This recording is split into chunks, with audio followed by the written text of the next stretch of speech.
Good morning, good afternoon, or good evening. Since I wasn't able to present my stakeholder analysis for the class, I am including this in my presentation to also help frame my discussion for theory of change.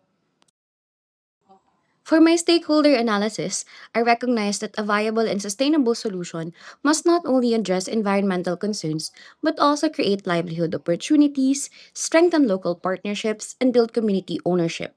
This is why I decided to create a proposal project that envisions a practical, real world application, leveraging collaboration between community members, local institutions, and the private sector to build a women led circular economy initiative I call here Circular Nanay. I saw a recurring theme. Mothers, our nanays, they are often at the heart of our household waste decisions, yet they remain underrepresented in livelihood programs. LGUs, NGOs, and the private sector each have a stake in improving waste management, but efforts are often fragmented. The missing link is a mechanism that connects these actors in a way that benefits both the environment and the community's economic well being. So this is where the circular nanay comes in. It's a community-based livelihood initiative that empowers mother in urban poor communities to lead localized waste management efforts through a circular economy lens. By equipping them with skills in waste segregation, upcycling, and micro-entrepreneurship, and by creating barangay-based eco-hubs, we establish not just better waste systems, but sustainable income streams. So, for the purpose of this presentation, I will be selecting two pilot areas in Manila, Paco and Pandacan. So, these were chosen because they both have high concentration of urban poor communities where waste management is a persisting issue, and it makes the intervention highly relevant and impactful. Through my analysis, I've mapped out different actors who will play a critical role in enabling, supporting, and sustaining the project. From the mothers at the heart of the initiative to LGUs, waste buyers, NGOs, and private sector partners. So, this mapping allows us to see not only where each stakeholder sits in terms of influence and interest, but also how their engagement strategies will differ to ensure effective collaboration. First, our internal stakeholders. These are the individuals and groups directly engaged in running the program. We have here the implementers or the project team, which form the operational core. So, this includes the NANA implementers themselves, volunteers, trainers, community organizers. We also have here at the barangay level, the barangay captain, council and committees providing space, logistical support, and alignment with the local environmental goals. And of course, community households. They are the direct beneficiaries. They also play a vital role not just in adapting waste segregation, but in becoming local champions of a circular economy. Now let's look at the external stakeholders. They will play a critical role in enabling and sustaining this initiative. First, local government units, including the City of Manila, led by the mayor, councilors, along with the Manila Department of Public Services and the City Environmental and Natural Resources Office, or CENRO. They will be crucial in providing policy support, infrastructure alignment, and, if possible, seed funding. We also have here national government agencies like DENR for regulatory guidance, PWC for gender focused programming, DSWD for social welfare integration, and TESDA for technical skills training. We also have here partner NGOs and academe, including NGOs and organizations and universities who can provide research, technical expertise, and community engagement support. We also have here informal sector networks like junk shops and waste buyers who can serve as direct market linkages for segregated recyclables. We also have here the private sector or CSR arms. These are consumer brands and corporate funders who can provide financing, market access, and product development support. And lastly, we have media and advocacy groups. like local influencers, community radios, advocacy organizations who can amplify the message, build public awareness, and encourage behavioral change. Now that we've identified the stakeholders, let's look at where they sit on the influence interest matrix. This framework helps us prioritize engagement based on two factors: how much influence they have over the project and how much interest they have in its success. So for the first quadrant, these are high influence and high interest. These are the people and institutions we need to work with most closely. They have both the authority to make things happen and the motivation to see the project succeed. For secular nanay, this includes our barangay captains and councils who enable local policy and logistics. It also includes our nanay leaders who are at the heart of implementation, our funders and grant institutions who provide financial lifeblood, and city offices like EPS and Senro who control waste collection systems. Lastly, our CSR driven private sector partners who can also fund, pilot, and co brand our efforts belong here. These are our anchor partners for daily coordination and strategic decisions. Quadrant 2: high influence, low interest. These stakeholders have significant power, but they may not yet see the initiative as a priority. Our goal here is to keep them satisfied, informed, and occasionally engaged so they don't become barriers. In our case, this includes city councilors and the Urban Poor Affairs Office, as well as national agencies like the ENR, TESDA, DSWD at the central level. If activated, they can open doors to policies, programs, and funding, but they require deliberate outreach. Quadrant 3: low influence, high interest. This is our core support network. These are the people and groups who believe in the vision but may not have the political or financial clout to drive major decisions. Here we have our academic partners, NGOs, grassroots contributors like universities, organizations like I Volunteer Philippines, or youth volunteers in the barangay, sari-sari store owners, health workers in the barangay, junk shop owners, and environmental coalitions like of Mother Earth Foundation. They are key to sustaining community energy and on the ground results, and keeping them informed ensures that they can champion the cause within their spheres of influence. And lastly, quadrant 4: low influence and low interest. These are stakeholders we keep on our radar but don't need to have heavy engagement with, at least not at the start. This includes the general public outside our target households, a local community radio. While they aren't central to decision making now, their participation can be tapped for advocacy campaigns or special events as the project scales. Before I start discussing my theory of change, let me go back first to my problem tree analysis. Here, I have listed out some of the root causes of persistent waste management challenges in urban poor communities. This includes limited economic opportunities for women, weak implementation of waste segregation policies, low community awareness on circular economy practices, and the lack of proper facilities for waste processing and recycling. These factors collectively contribute to the growing volume of unmanaged waste and the continued marginalization of women in informal settler areas. So, from this, as I've mentioned before, I recognize that a viable and sustainable solution must not only address environmental concerns, but also create a livelihood opportunity that strengthens local partnership and build community ownership, hence the circular nanay. This brings us to the theory of change for circular nanay. A theory of change is important because it maps out the logical pathway from our resources and the activities to the intended social, environmental, and economic impacts.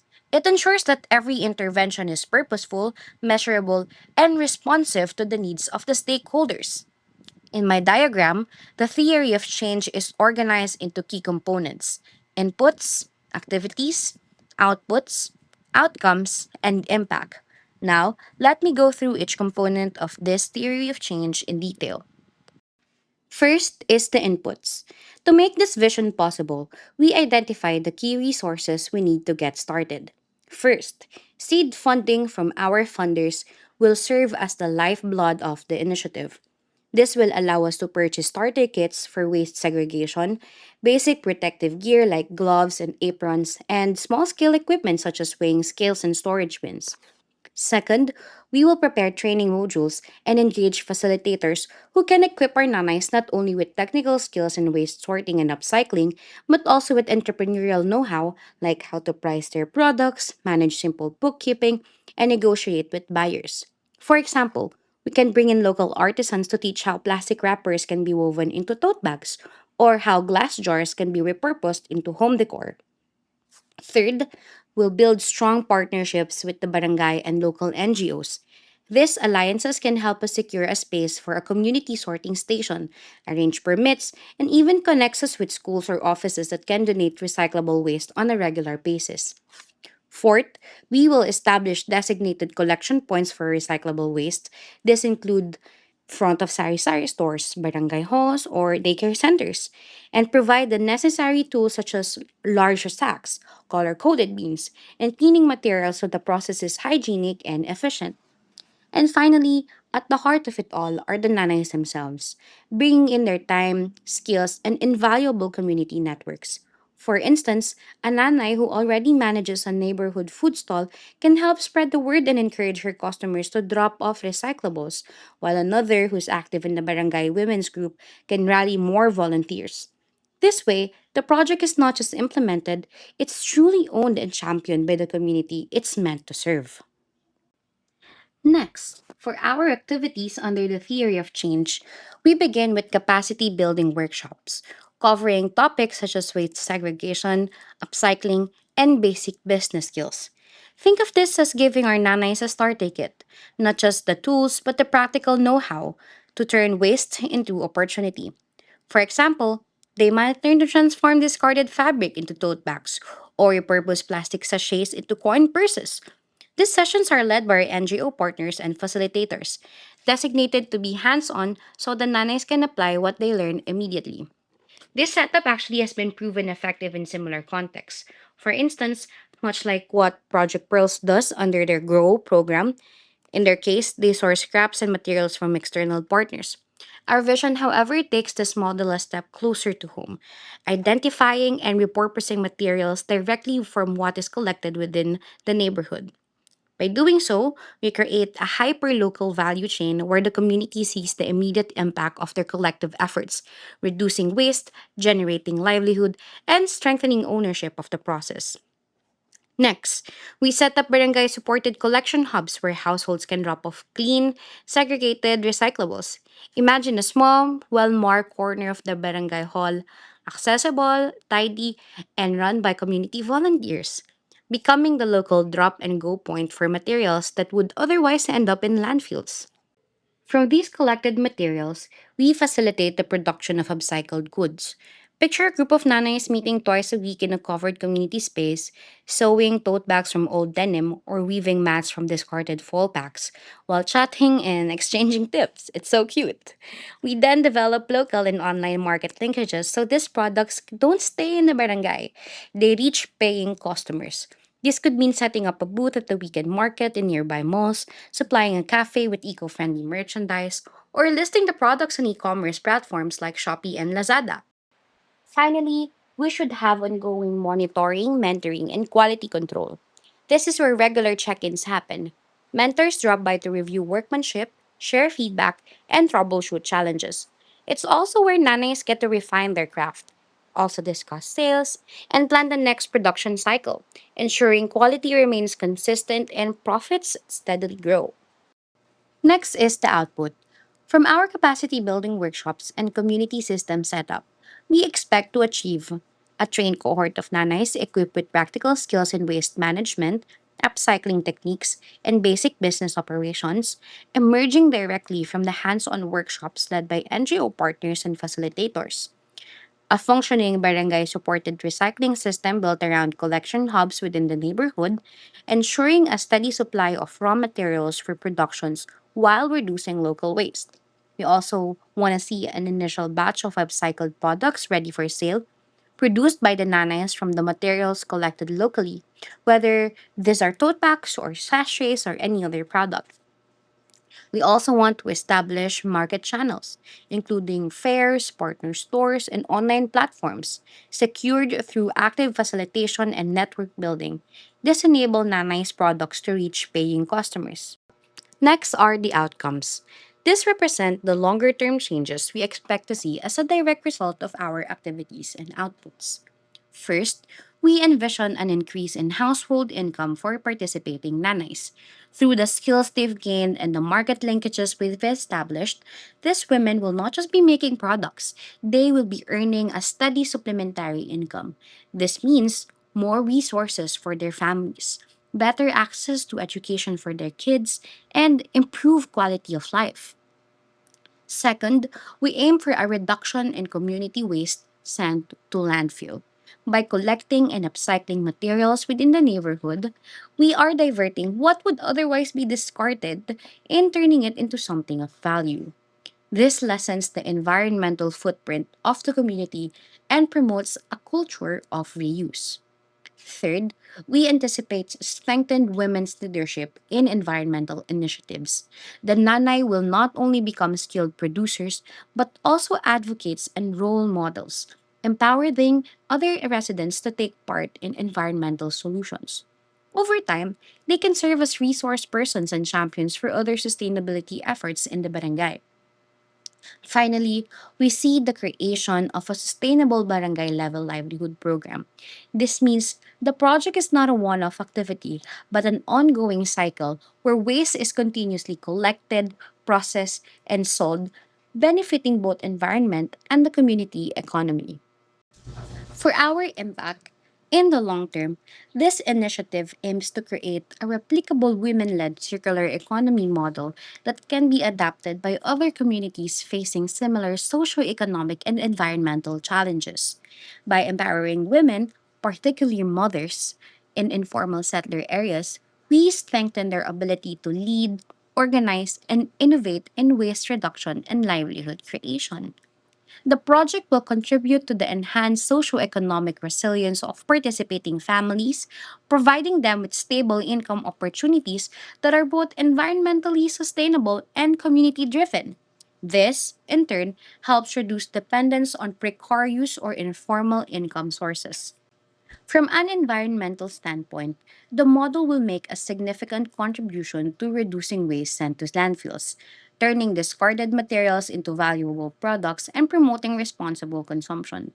Beyond economics and environment, the initiative will nurture a stronger culture of sustainability and community solidarity, where residents take pride in local solutions and work collectively towards a shared prosperity and a cleaner, healthier neighborhood.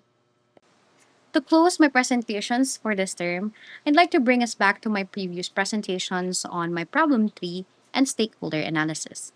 First, the problem tree. I highlighted here the inequitable access to circular economy opportunities in ASEAN. This was drawn from my reflections after attending the Circular Economy Forum.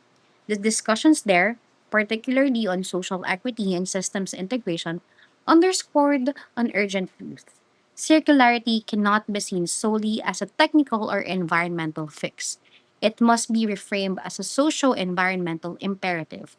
At its roots, the problem can be captured in three interconnected challenges. First, marginalized groups remain excluded from circular economy systems. Next, circular economy policies and programs lack inclusivity and localization. And lastly, circular practices are still underdeveloped and unscalable in the region. Second, the stakeholder analysis. I intentionally scaled this down to the barangay level to anchor my proposal in a tangible, actionable scope. This approach allows us to see how interventions could realistically unfold within a localized ecosystem, while still remaining adaptable for broader replication. Third is the theory of change. Here, I map how small scale community driven interventions, when designed inclusively and with long term capacity building, can catalyze systemic shifts in both environmental outcomes and social equity. Circular Nanay is inspired by my learnings and experiences in the circular economy space. When we think of circularity, our minds often go straight to waste management or environmental concerns. Rarely do we connect it to gender inequalities or other social impacts, and yet there lies so much untapped opportunity. This concept was born from actually my work with Grow Nanas from Project Pros. So these are women from marginalized communities who transform scrap fabrics into functional products. Their stories are not just about upcycling materials, but about reclaiming dignity, building skills, and sustaining livelihoods.